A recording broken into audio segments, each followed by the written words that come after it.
नमस्कार, मैं Ashutosh Rana crime petrol के इस नए अध्याय शातिर क्रिमिनल्स में आप सभी का हार्दिक स्वागत करता हूं। पितृसत्ता समाज में महिलाओं को सभ्यता और संस्कृति के नाम पर पुरुषों के द्वारा नियंत्रित किए जाने की व्यवस्था है और ये पितृसत्ता सिर्फ हमारे ही देश में नहीं है बल्कि पूरे विश्व के कई सारे देशों में मौजूद है। एक तरफ सबसे मॉडर्न और शक्तिशाली देशों की महिलाएं पुरुषों से बराबरी के लिए लड़ रही हैं, वहीं दूसरी तरफ दुनिया के सबसे पिछड़ी सोच वाले मुल्कों में बराबरी तो छोड़िए, महिलाएं रोजमर्रा के कामों तक के लिए अपनी जान गंवा रही हैं। भारतीय समाज में पितृसत्ता का एक अलग ही रूप देखने को मिलता है, जहां ज्यादातर परिवारों में महिलाओं ने पितृसत्ता को खुद ही अपने कंधे पर उठा के रखा हुआ है। फिर भी औरतें यहां अपने अधिकारों के लिए लड़ रही हैं और अगर ऐसे में कोई महिला खुद ही पितृसत्ता की पोषक बन जाए तब क्या होगा? अजिंक्य, कितना प्यार करते हो तुम मुझसे? प्यार? इतना प्यार कि तुम्हारे लिए अपनी जान दे भी सकता हूँ और किसी और की ले भी सकता हूँ। सच? झूठ नहीं बोलता मैं कभी भी, समझी? तुम मुझसे शादी क्यों नहीं कर लेते?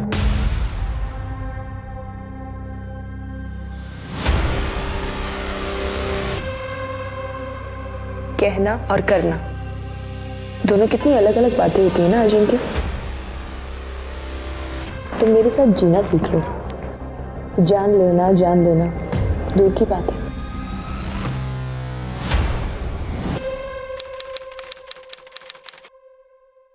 अरे रुको रुको, क्या दादा, वहनी को घर ला रहे हो और जेब भी ना हल्की करनी पड़े? ये तो नहीं चलेगा। अरे बिना टोल टैक्स तो गवर्नमेंट भी जिले में घुसने नहीं देती। यहाँ तो आप वहनी को घर ला रहे हो। चलो मेरा टोल टैक्स दो। ये ले तेरा टैक्स, पूरे 50,000। चल अब जाने दे। बस 50,000? इतने में तो अच्छा सा ढंग का फोन भी नहीं आएगा। चलो इसे डबल कर दो। तुझे समझ नहीं आता क्या कहा मैंने? जितना दिया है उतना रख ले। अरे चिढ़तोस कशाला तिच्यावर? उसके इकलौते भाई की शादी है। रुक बहू, ये ले, ये अपने ननंद को दे दे। आखिर गृहस्थी में इसके साथ तेरा भी बराबर का हक है।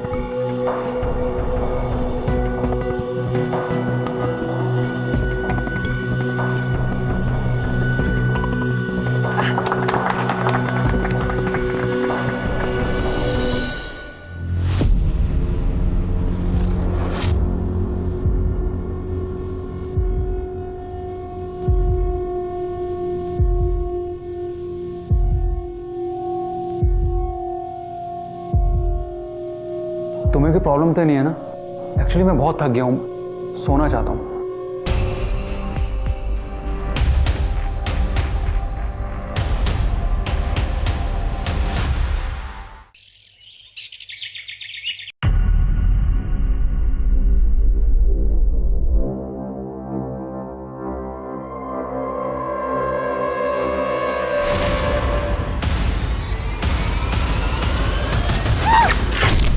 अरे मैडम, ठीक हो आप?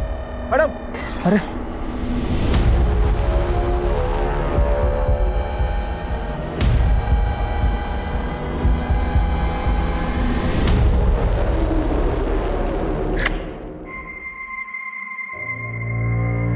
क्या हुआ ताज? स्नेहा ने बताया कि रास्ते में गिर गई थी तुम। तो आपको क्या फर्क पड़ता है? आप तो वैसे भी मेरी शक्ल नहीं देखना चाहते ना। ऐसा नहीं है ईशा, अपने काम में थोड़ा सा बिजी हूं मैं, बस। तो मैंने कब कहा कि आप अपना काम छोड़ दीजिए? अगर आप तो शादी के बाद से ही मुझे इग्नोर कर रहे हो।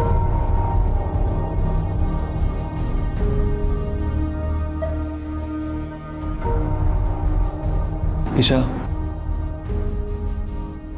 थोड़ा सा टाइम दो मुझे, कुछ प्रॉब्लम्स है मेरी, एक बार उन्हें सॉर्ट आउट कर लूं। अजिंक्य, मुझ में कुछ कमी है क्या? पसंद नहीं हूं मैं आपको? ऐसा नहीं है।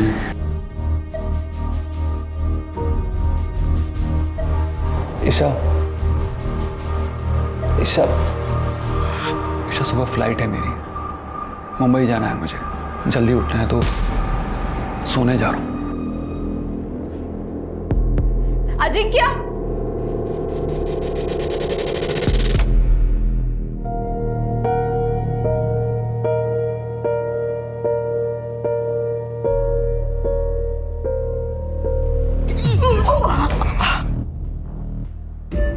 देख नहीं कर सकती? अब कर रही है तू?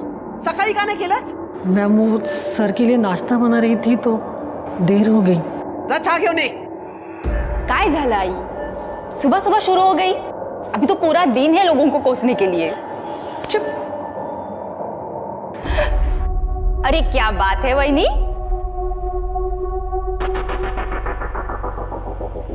सच बताइए, कल रात दादा ने आपको सोने नहीं दिया ना, इसलिए आपकी नींद लेट खुली ना? वैसे दादा है कहाँ? कई दिनों से नहीं दिखे। सुबह उठेगी तो पता चलेगा ना। हाँ, ऑफिस गया है वो। तसा तुमचा डोळा तर दुपारपर्यंत उघडतच नाही। तो आई मुझे भी ऑफिस जाने देना, मैं तो दादा से जल्दी भी उठूंगी। हाँ, पर तुम्हारे खानदान में लड़कियां काम कहाँ करती है बाहर जाके? जो मेरा खानदान है ना, वही तुम्हारा खानदान है। अपने ससुराल जाके कर जो करना है। बिल्कुल सही कहा बहन जी आपने। बेटियों का असली घर तो उनके पति का घर ही होता है। अरे भाई साहब, इसकी क्या जरूरत थी? जरूरत थी, पहली बार जो बेटी के घर आ रहा हूं। वैसे हमारे दामाद जी कहाँ हैं? ऑफिस गया है वो। तुम्ही बसा ना, बस। हाँ, नमस्ते। हेलो, क्या ना बाबा बस। बड़ा कशी आहेस तो? सब कुछ ठीक तो है ना? कहीं प्रॉब्लम नहीं है ना? एकदम ठीक हूँ बाबा, वो रात को नींद पूरी नहीं हुई ना, इसीलिए।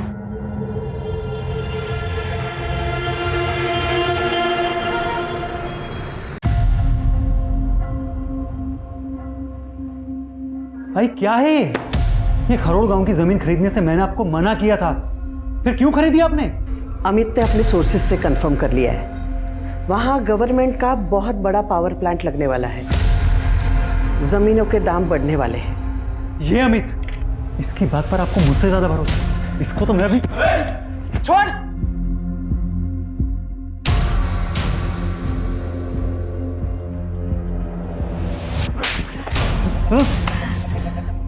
खुद का भला बुरा सोचने की अक्ल तो तुम में है नहीं, वो भी मुझे सोचना पड़ता है। मेरा जितना भला आपको करना था ना, आप कर चुके हो। अब कम से कम मुझे अपने मन की कर लेने दो। करो। किसने रोका है? अरे आपने रोका है, और किसने रोका है? क्या? देखो बेटा, ये प्रॉपर्टी, ये घर, ये सब तुम्हारा ही तो है। लेकिन पहले खुद को साबित कर। खुद को साबित करते करते ना मैं थक गया हूं। लेकिन अब भी आपको मुझसे ज्यादा अगर दूसरों पर भरोसा है ना, जस्ट लीव इट। हट।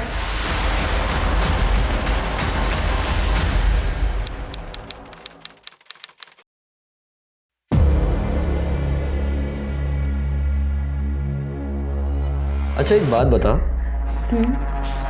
ये तेरा भाई है, अगर ये वापस ही नहीं आया तो तेरी तो मौज ही मौज, सारी प्रॉपर्टी तेरी। कुछ भी बोलते हो यार।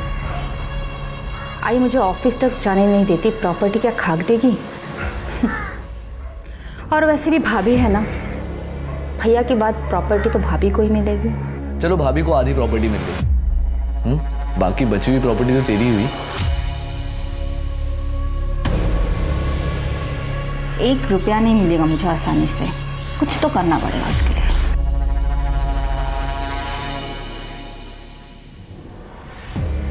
सही कह रहा था तू। अगर लड़की का भाई वापस ही नहीं आया तो प्रॉपर्टी तो उसी की होगी। मामा मैं मजाक कर रहा था। लेकिन सच कह रहा था।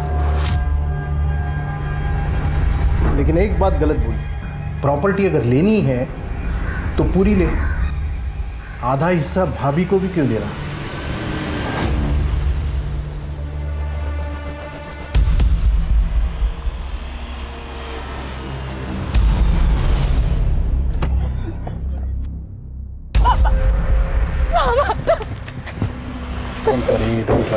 अजिंक्यचा नंबर द्या, उसको ट्रैक करेंगे, उसका लोकेशन पता चल जाएगा। अब अरे सर, इसकी कोई जरूरत नहीं, मैंने कहा ना आपसे, अजिंक्य वापस आ जाएगा।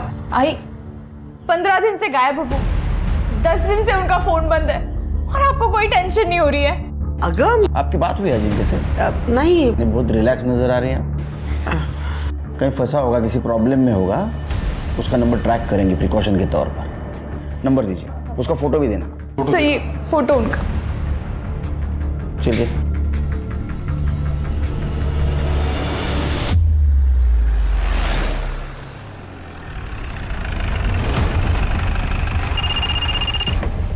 हेलो, हाँ सर। सर हम लोग पिंपरी में हैं। यहाँ अजिंक्य का एक बंगलो है सर, और उसके फ़ोन की लास्ट लोकेशन भी यहीं की दिखा रही है। मैं देखता हूँ अभी। Okay sir.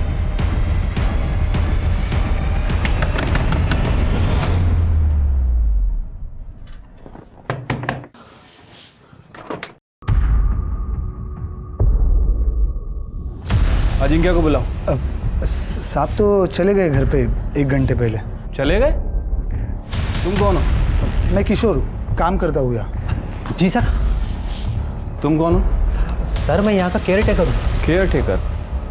अजिंक्य यहाँ कितने दिन से रुका हुआ था? मैडम, अजिंक्य भाऊ आज ही आए थे, 2-3 घंटे रुके और चले गए।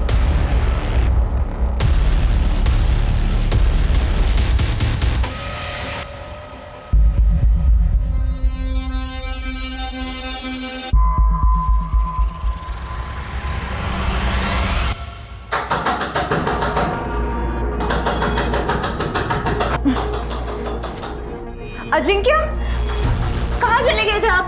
मैं कितना डर गई थी। Thank God. कहाँ चला गया था मैं? यही तो था। अरे कौन है? क्यों दरवाजा ठोक रहे हो? आ तो रहा हूं। क्या हुआ?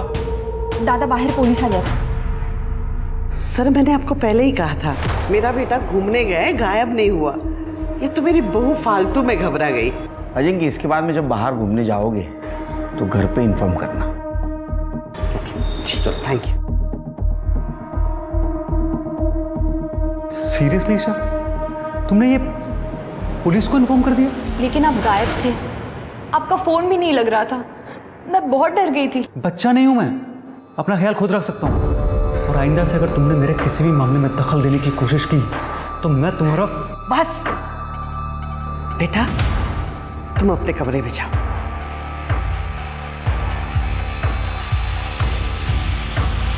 इसके ऊपर गुस्सा निकालने से अच्छा है तुम इसे खुश रखने की कोशिश करो। आज तो मैंने तुम्हें फोन कर दिया, लेकिन तुमसे परेशान होकर अगर इसने अपने बाप को फोन कर दिया और कुछ कह दिया तो तुम बड़े प्रॉब्लम में फंस सकते हो।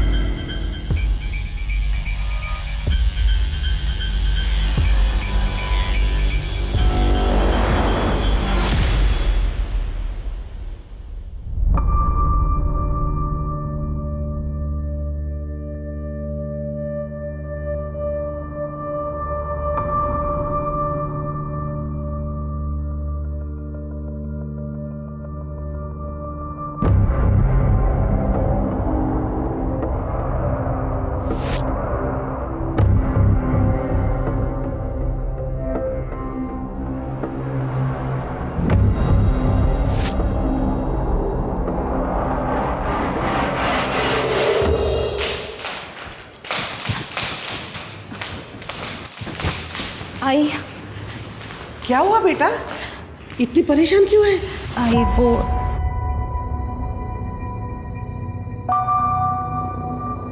अरे छुपा इसे, कोई देख लेगा। आई मैं बहुत गहरी नींद में थी। अजिंक्य आए थे क्या?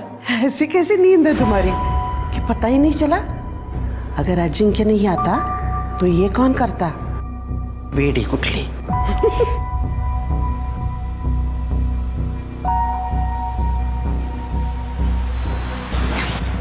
थैंक्स। तेरे भाई का भी बढ़िया है, अपनी मर्जी से आता है, अपनी मर्जी से जाता है। पता नहीं तेरी भाभी कैसे झेल रही है उसे। इसमें झेलने की क्या बात है?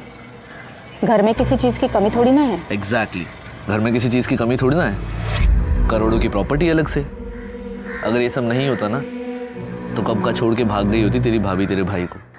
ऐसा कुछ नहीं है, वहीनी बहुत खुश है दादा के साथ। ये खुशी ना सिर्फ दिखावा है, चाहे तो देख लेना। अगर कल को तेरी ये भाभी तेरी दूसरी आई बन के तेरे सर पे ना बैठी ना तो बताना मुझे।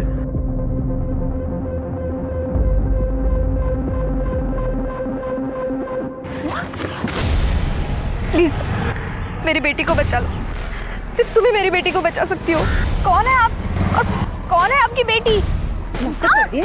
हाँ, मुझे सब पता है कि तुझे पता है कि तेरा पति मेरे बेटी के साथ क्या कर रहा है। हाँ, चुप। तुम उस राक्षस का साथ दे रही हो। तुम सब लोग एक जैसे ही हो। अरे मैडम छोड़िए, हटिए आप। पागल हो गई है क्या? पहले ये तो बता मामला क्या है, कौन है तेरी बेटी? हटिए पीछे हटिए। आइए मैडम आइए, आप आइए।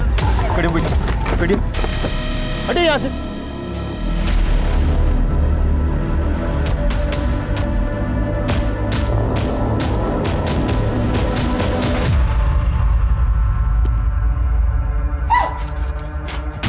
किसी से भी इस बात का जिक्र किया ना, जान से मार दूंगा।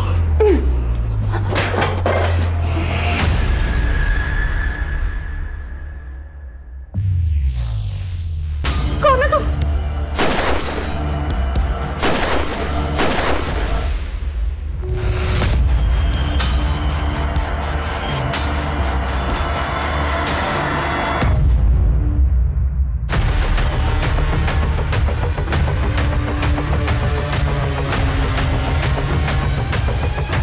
सर बॉडी जयश्री वाडेकर की बहू ईशा वाडेकर की है। 3 गोलियां मारी गई हैं सर, और बॉडी देख के लग रहा है कि मर्डर लगभग कल शाम के आसपास हुआ है। ये अपने पास आई थी ना पति की मिसिंग कंप्लेंट लिखवाने? हाँ सर, अजिंक्य वाडेकर। इतने बड़े खानदान की बहू कोथरूड में जंगल में इतने दूर क्या करने आई थी? आसपास पता करो किसी ने गोली की आवाज़ सुनी थी। बॉडी को पोस्टमार्टम के लिए भेज दो, उसके फैमिली मेंबर्स को बताओ। Okay sir.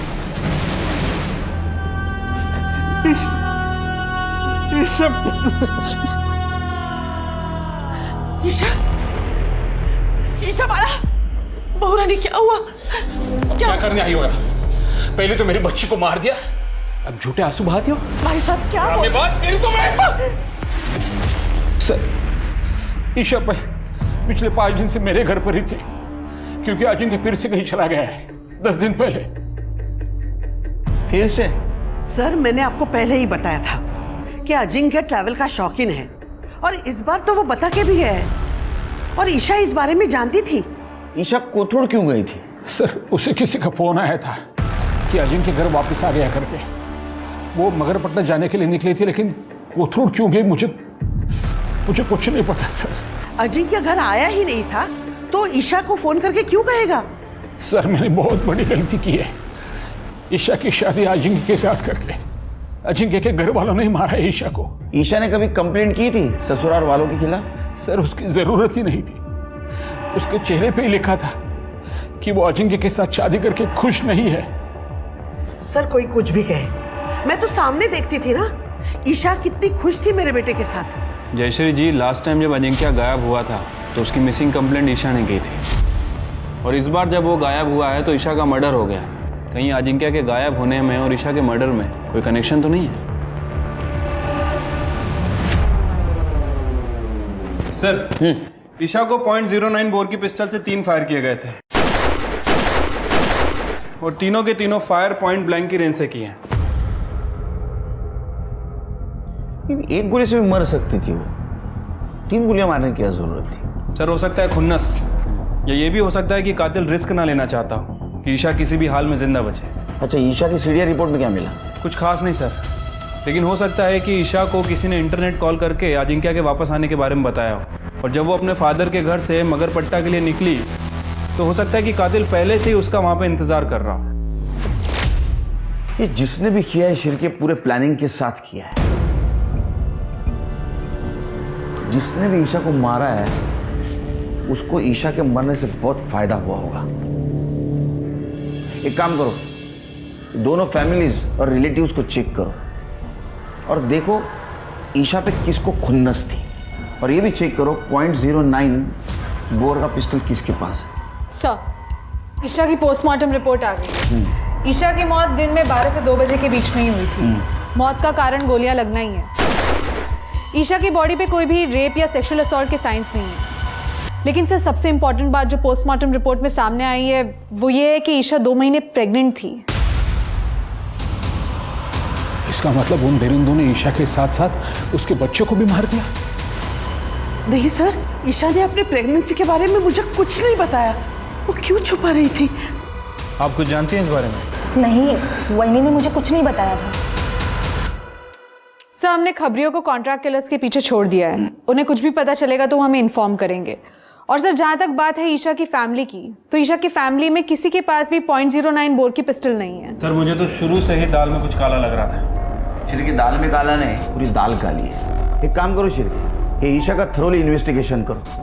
हो सकता है उसकी प्रेगनेंसी उसके मौत का कारण हो। और तुम उसका घर और ससुराल में जितने भी नौकर हैं उनसे बात करो, देखो कुछ बोलते हैं क्या। और वो पीएम डॉक्टर, उससे बोलना ईशा का और उसके होने वाले बच्चे का विसारा प्रिजर्व करके रखे। बहुत कॉम्प्लिकेटेड केस है, ये विसारा जरूर काम आएगा। ठीक है सर।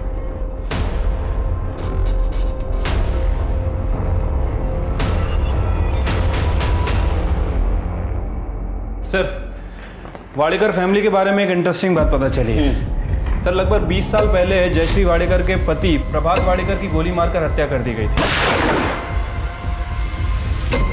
और सर हत्या के बाद जयश्री ने गांव की पूरी जमीन बेच के पुणे शहर में जमीन खरीदी। और आज जयश्री का जो बिजनेस एम्पायर है वो पुणे की जमीन के बढ़ते रेट की वजह से है। इसका मतलब 20 साल पहले पति की हत्या और अभी बहू की हत्या।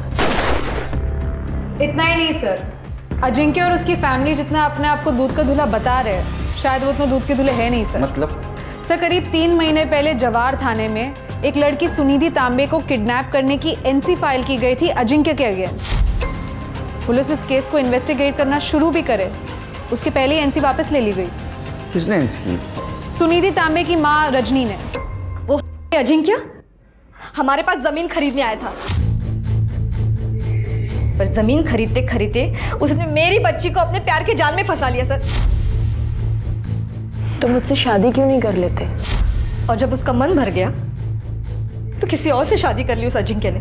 मेरी बेटी को वहीं पे छोड़ देता तो चल जाता, पर नहीं, पैसे और अपनी ताकत के दम पर वो मेरी बेटी को उठा के लेके गया। अजिंक्य छोड़ो मेरी बेटी, पीछे हट। ध्यान से सुन, सुनिधि सिर्फ मेरी है। लेकिन आपने तो एनसी फाइल की थी ना। अगर आप उस कंप्लेन को वापस नहीं लेती तो पुलिस उस केस को इन्वेस्टिगेट करती। वो अजिंक्य मुझे और मेरी बेटी को मारने की धमकियां दे रहा था। वो तो मेरी बेटी ने मेरी खातिर बोला कि वो कंप्लेंट वापस ले ले। सुनिधि को बुलाइए, हमें उससे बात करनी है। ती घरात कुठे है? वो अजिंक्य के पास ही है अभी तक। क्या? एड्रेस दीजिए उसका। शहर के बाद जो पिंपरी है ना, वहाँ पे उसका बंगला है। मेरी बेटी वही है। पिंपरी में?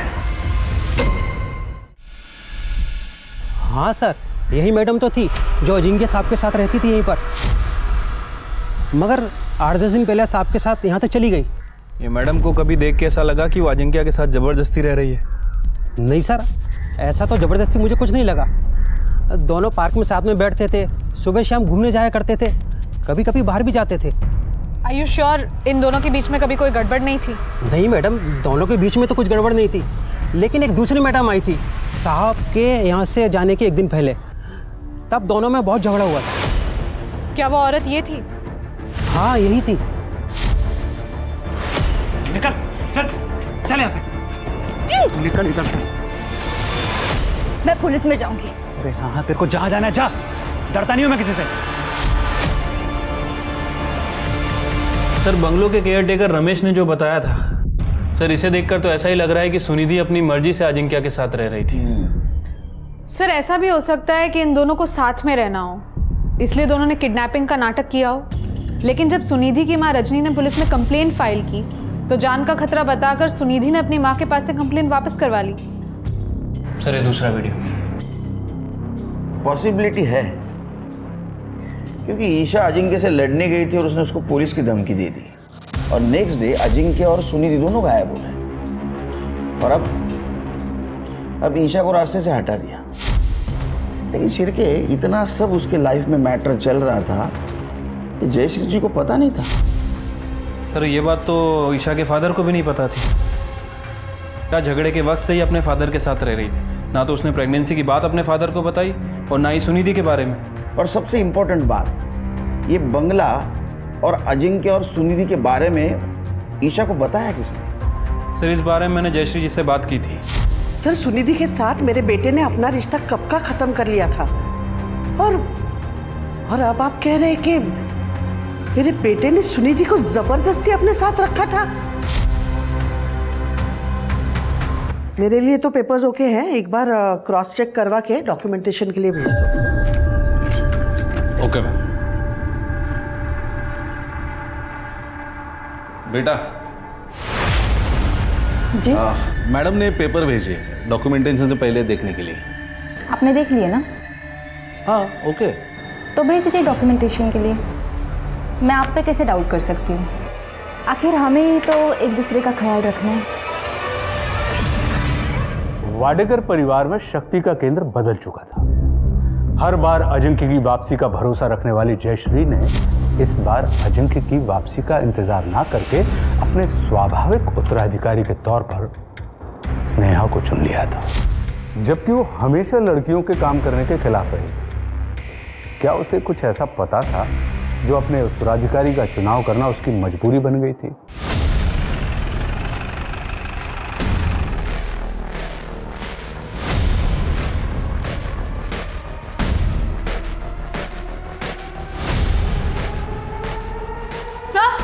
ये देखिए,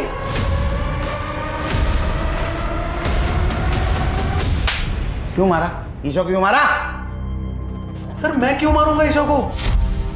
सर मेरा तो उससे कुछ लेना देना ही नहीं है। सर मैं सुनिधि से प्यार करता हूँ, उसके साथ रहना चाहता हूँ। अच्छा, तो सुनिधि के साथ तू रहना चाहता था इसलिए सुनिधि को किडनैप कर लिया? सर करना पड़ा मुझे किडनैप। ईशा की वजह से सुनिधि को लगता था कि मैंने उसे धोखा दिया है सर। कुछ दिन हम लोग साथ में रहते तो सब कुछ नॉर्मल हो जाता हमारे बीच में। अजिंक्य बहुत सनकी था सर। अगर मैं उसके साथ कोऑपरेट नहीं करती तो वो मुझे और मेरी आई हम दोनों को जान से मार देता। मेरे पास कोई और ऑप्शन नहीं था उसकी बात मानने के सिवा। तू सुनिधि को इतना प्यार करता था तो ईशा के साथ शादी क्यों की? आई की वजह से सर। आई चाहती थी कि हमारी स्टेटस वाली बहू हमारे घर में है। उन्होंने मजबूर किया मुझे ईशा से शादी करने के लिए।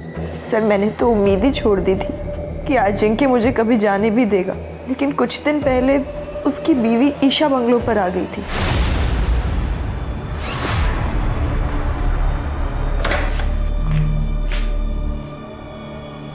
प्लीज मुझे बचा लो, प्लीज। अजिंक्य मुझे जान से मार दे, प्लीज। अजिंक्य मुझे मार डालेगा, प्लीज प्लीज जल्दी बोलो। क्या कर रही है? चल बाहर निकल यहाँ से। बहुत चल। प्लीज मुझे क्या कर रही है? अपने काम से काम रखा कर। मैं तेरे किसी मामले में नहीं पड़ता हूँ, तू भी मेरे मामले में मत पड़। अब ये सिर्फ तुम्हारा मामला नहीं है अजिंक्य, मेरा भी है। बीवी हूँ मैं तुम्हारी, तुम्हारे होने वाले बच्चे की माँ। दिमाग खराब है क्या तेरा? हाथ नहीं लगा मैंने तुझे आज तक, हाँ? और तू ये किसी और का बच्चा मेरे सर पे डाल रही है। निकल इधर से बाहर, बाहर चल यहाँ से, निकल, चल यहाँ से। मैं पुलिस में जाऊंगी और इस लड़की के बारे में सब कुछ बता दूंगी। अरे हाँ तेरे को जहाँ जाना है जा, समझी? डरता नहीं हूँ मैं किसी से। तो क्या ईशा का बच्चा तेरा नहीं था? सर हमारे बीच में कभी कुछ हुआ ही नहीं है। तो झूठ मत बोला, ये सब सच बोलेगा। सर आपको जो टेस्ट करवाना है करवा लीजिए, जब मैंने कुछ किया ही नहीं तो डरना किस बात का है? अच्छा एक बात बता, ईशा को कैसे पता चला वो तेरे बंगले और सुनिधि के बारे में? सर मैं खुद नहीं जानता, मुझे नहीं पता है।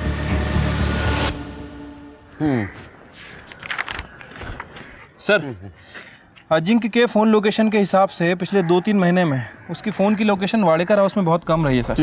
ये देखिए, कभी एक दिन कभी आधा दिन। सर कहीं वो सच तो नहीं कह रहा है? मतलब वाकई में ईशा का किसी के साथ कोई अफेयर चल रहा था और इसीलिए शायद उसने अपनी प्रेगनेंसी की बात छुपाई। नहीं लेकिन सिरके, अजिंक्य जैसा आदमी जिसने सुनिधि को किडनैप किया और बलजबरी अपने साथ रखा, उसका डीएनए टेस्ट करने के बाद ही पता चलेगा वो झूठ बोल रहा है सच बोल रहा है।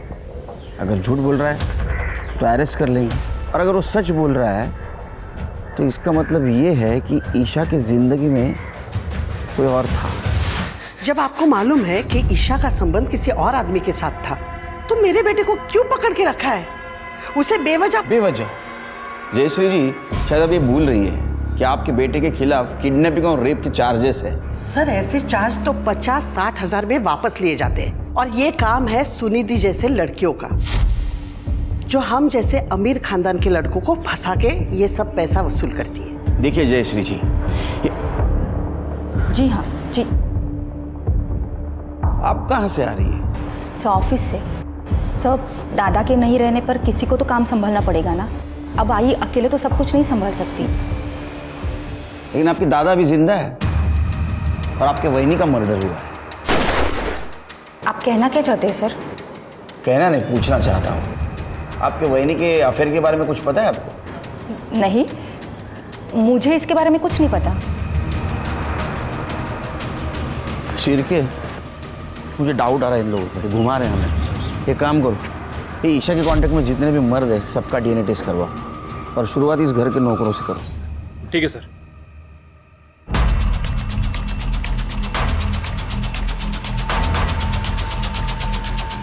डर क्यों रहा है? नहीं सर। कुछ किया? नहीं सर, मैंने कुछ नहीं किया। अब कौन बचा? सर नीलेश, जयश्री जी का खास। सर, सारा सामान डीएनए के लिए भेज दो और बोलना रिपोर्ट जल्द से जल्दी दो। ठीक है सर। सर डीएनए की जरूरत नहीं है। ईशा वाहिनी के होने वाले बच्चे का बाप मैं ही हूँ सर। इंस्पेक्टर साहब, अरेस्ट करना इसे। अपनी पोल खुलने की वजह से इसी ने मेरी बहू को मारा और इसकी सजा मेरा बेटा भुगत रहा है। ये क्या बात कर रही है मैडम आप? आपके कहने पर ही तो वहिनी के साथ सो रहा था मैं, ताकि वहिनी को ये लगे कि उसके साथ अजिंक्य सो रहा है। क्यों? शर्म नहीं आती? क्यों झूठ बोल रहा है? क्यों झूठ बोल रहा है? ये झूठ बोल रहा है इंस्पेक्टर साहब, ये झूठ बोल रहा है। सर मैं सही कह रहा हूँ। मैडम के कहने पर ही मैं अफीम लेके आता था, जिसे मैडम वहिनी के दूध में डालकर उसको बेहोश करती थी।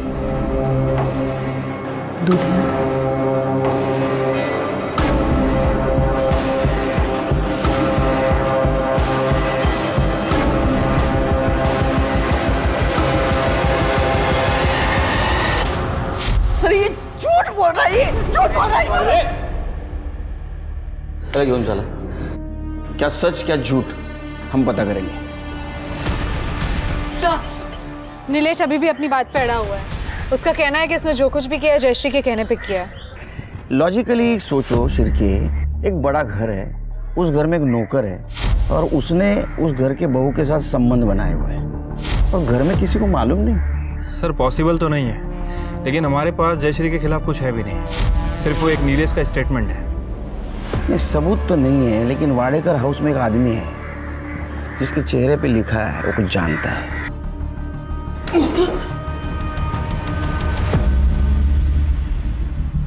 देखो, कुत्ता कितना भी वफादार क्यों न हो, वो पागल हो जाता है ना तो मालिक उसको गोली मार देता है। मेरा इन सब से कुछ लेना देना नहीं है साहब। ये तेरी शक्ल तो कुछ अलग बोल रही है रे, कुछ जानता है। देख अभी बता दे, टाइम है तेरे पास, वरना मेरा हाथ घूमना शुरू हो गया ना तो घड़ी का कांटा घूमना बंद हो जाता है। साहब वो बुढ़िया सुनिधि की अम्मा, उसने वहिनी के ऊपर हमला किया था। तुम सब लोग एक जैसे ही हो। अरे मैडम मैडम छोड़िए। पहले क्यों नहीं बताया रे? साहब अगर मैंने पहले बता दिया होता तो मुझे मैडम के बारे में भी बताना पड़ता। वो वहिनी ने बताया था मैडम को वो बुढ़िया के हमले के बारे में। कोई भी ऐरी गहरी औरत रास्ते में तुम्हें मिलके कुछ भी कह दे और तुम घर पे आके झगड़ा करोगे? परनाई, रोड पे कितने सारे लोग थे, उसने किसी से कुछ नहीं बोला, सिर्फ मुझे ही क्यों कहा कि मेरे पति से उसकी बेटी को बचाओ। मुझे कैसे पता चलेगा? नहीं सर, ईशा ने मुझे उस औरत का फोटो नहीं दिखाया था, तो मैं कैसे पहचानती कि वो सुनिधि की माँ है? और दूसरी बात, अजिंक्य के बताए हुए धोखे में मैं थी कि उसका सुनिधि के साथ रिश्ता खत्म हुआ। फिर मैं कैसे गेस करती कि ये क्या मामला है? अगर अजिंक्य ने वाकई तुम्हारी बेटी की जिंदगी बर्बाद की थी तो इसमें ईशा की क्या गलती थी? उस ईशा के साथ शादी करने के बाद अजिंक्य ने मेरी बेटी को दूसरी औरत का दर्जा दिया था, जो मैं कभी भी बर्दाश्त नहीं कर सकती थी मैडम। इसीलिए मैंने ईशा को मारने की कोशिश की थी।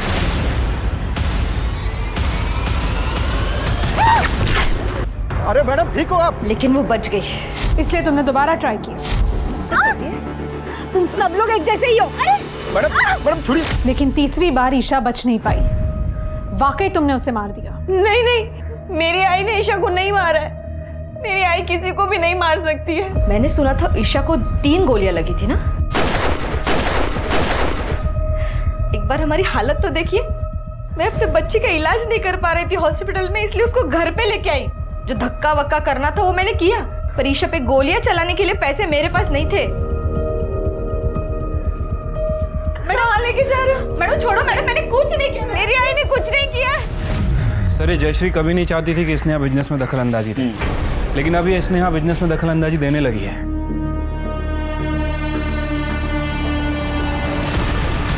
और एक और बात सर, स्नेहा का एक बॉयफ्रेंड है राजन, और राजन का मामा है प्रकाश।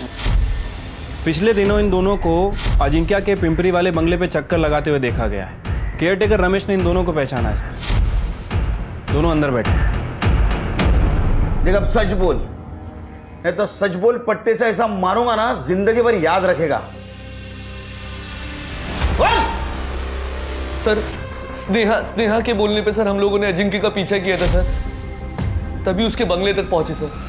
स्नेहा जी, आपके दादा का पीछा आप आपके बॉयफ्रेंड से क्यों करवा रही थी? सर आई बहुत पुराने ख्यालात की है। लड़की होने की वजह से ना मुझे बिजनेस में हिस्सा मिलता और ना ही प्रॉपर्टी में, पर मुझे इससे कोई प्रॉब्लम नहीं थी। पर मेरे बॉयफ्रेंड राजन ने ये सारी बातें मेरे दिमाग में भर दी। ये तेरा भाई है, अगर ये वापस ही नहीं आया तो तेरी तो मौज ही मौज, सारी प्रॉपर्टी तेरी। दादा की हरकतें ऐसी थी कि आयु से बिजनेस हैंडओवर नहीं कर रही थी, तो मैंने सोचा दादा की जगह मैं ले सकती हूँ। हाँ, एक तो तुम्हारी आई की घटिया सोच थी, और तुम्हारी बहनी तुम्हारे रास्ते का कांटा थी, तो दोनों को खत्म करना था तुम्हें, इसलिए सब कुछ किया तुमने। आई भले ही बिजनेस दादा को नहीं देती, मगर उनकी बीवी ईशा, अगर इस घर की बहू होने के नाते अगर उसने प्रॉपर्टी में हिस्सा मांगता तो कुछ नहीं कर पाते। और दूसरा, मुझे बिजनेस ज्वाइन करना था, पर इसके लिए आई को मनाना बहुत मुश्किल था। पर मेरी किस्मत अच्छी थी कि ये दोनों प्रॉब्लम का सलूशन खुद चलकर मेरे पास आया।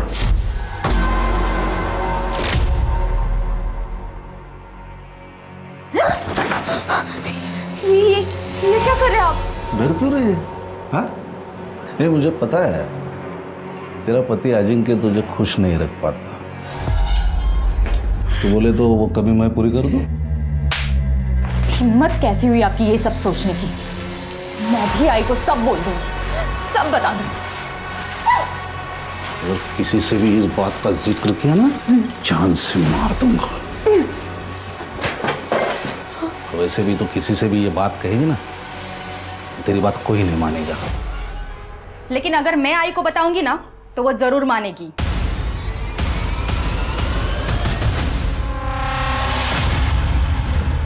तो ये है तुम्हारा solution? Sir I Amit uncle पर खुद से भी ज्यादा भरोसा करती थी, और इनकी गर्दन मेरे हाथ में थी, इसलिए मैंने इनको ब्लैकमेल किया ताकि वो आई को मनाए मेरी तरफ से बिजनेस ज्वाइन करने के लिए। तूने ईशा को इसलिए मरवाया ताकि तेरे करतूतों के बारे में जयश्री को पता ना चले, और तूने इसको इसलिए हेल्प की ताकि सारी प्रॉपर्टी तेरे नाम पे हो जाए।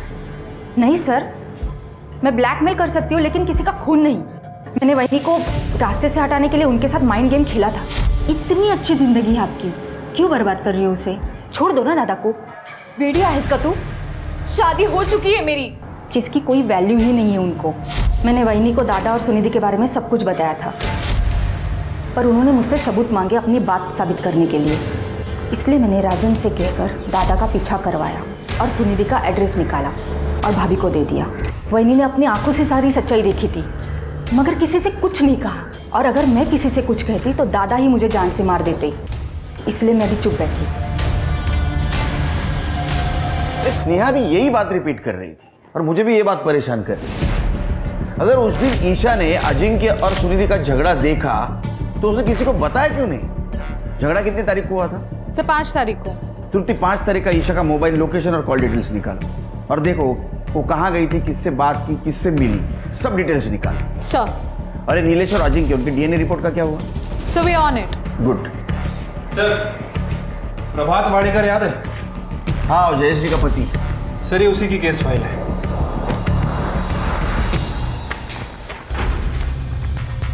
और सर ये अरे तो उस्मान शेख है, शार्प शूटर। ये तो जेल में बंद था। हाँ सर, ये 2 महीने पहले ही जेल से बाहर आया है। और सर इसका प्रकाश वाडेकर के मर्डर में बहुत ही तगड़ा लिंक है सर। प्रभात वाडेकर की मौत .09 बोर की पिस्टल से हुई थी और ये उस्मान के पास भी .09 बोर की पिस्टल है। इसके ऊपर पुलिस केस भी हुआ था, कोर्ट में पेशी भी हुई, लेकिन इसके खिलाफ कोई सबूत नहीं मिला, इसलिए इसे रिहा कर दिया गया। ईशा का मर्डर हुआ उस दिन इसके फ़ोन की लोकेशन 12 बजे से 1 बजे के बीच कोथरूड की है। शिर के गुड वर्क। कम से कम एक सिरा तो मिला। इस सिरे को पकड़ के हम किनारे तक पहुंचते हैं।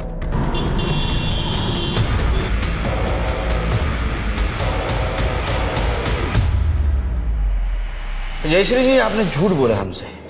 नंबर 1, नीलेश आपके लिए काम नहीं करता। और नंबर 2, ईशा के प्रेगनेंसी के बारे में आपको पता नहीं था।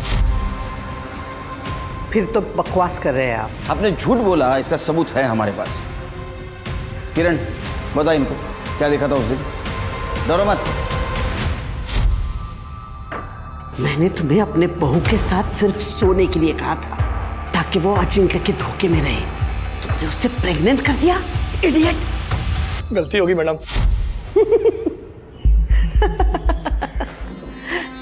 इस किरण के कहने पे आप मुझे अरेस्ट करोगे, जयश्री वाडेकर को? पिछले 15-20 साल से ये यही पड़ी है। इसके मुंह पे अगर मैं 5-50 हजार रुपया मार दूं ना तो पलट जाएगी ये। फिर क्या करोगे आप? फिर हम आपके पति प्रभात वाडेकर का केस ओपन करेंगे,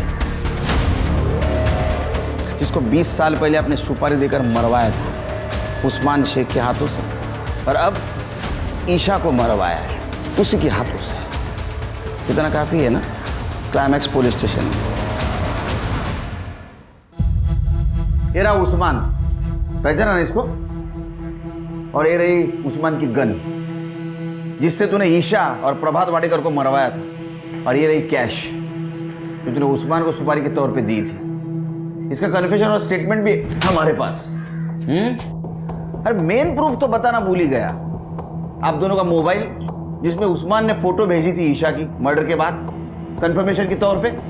तुम दोनों तो डिलीट कर दी थी, लेकिन हमारी फॉरेंसिक टीम बहुत होशियार है, उन्होंने रिकवर कर ली। अब बताओ, चुप रहने से कोई फायदा नहीं। सच क्या है बताओ।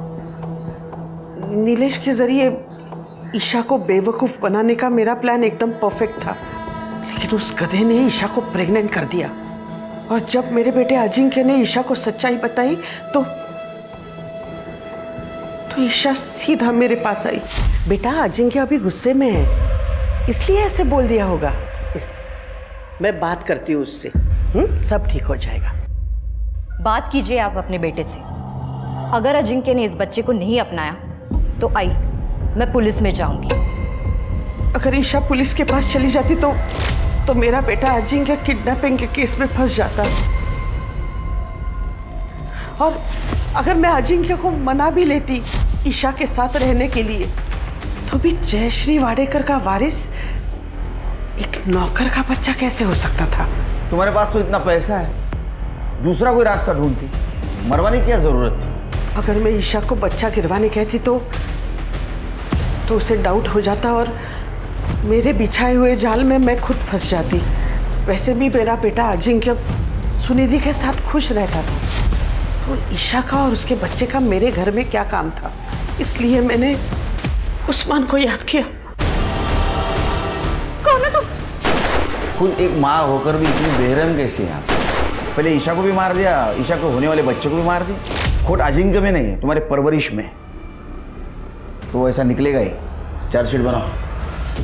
औरत को मर्द से कम समझना, पुरुष है तो उसकी हर गलती को छुपाना और औरत को बार बार उसकी सही हद याद दिलाना, ये पितृसत्ता है जो जयश्री में कूट कूट कर भरी हुई थी।